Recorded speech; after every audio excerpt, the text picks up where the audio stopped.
to all of you. Check tayo ngayon ng TCL portable. Ito na tawag na portable na aircon. So yan na, malamig na yung buga niya.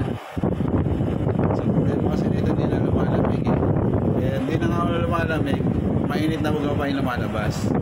Dahil ang post niyan ay ito, nag-stop up yung blower niya. Pero ngayon malakas na yung buga.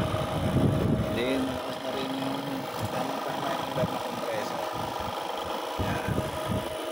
Yan yung ito yung pinaka-evaporator compressor at ito yung condenser. Yan, maraming salamat sa lahat ng mga nanonood. Sa mga hindi pa nakapag-subscribe, don't forget to hit the bell notification para kayong updated sa mga bagong video. Thank you very much.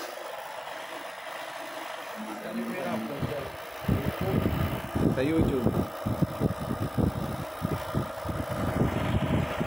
Ang model nito, yan.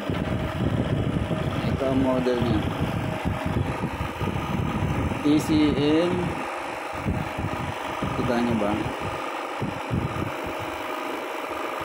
DAC.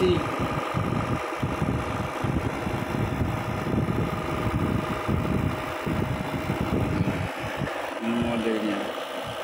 Ang lamig na. Ganda na yung buga niya, oh. Ang lamig ng buga. Okay. Kukuberan na natin siya ulit. Babalik na natin yung cover niya para ma-assemble na lang. Okay.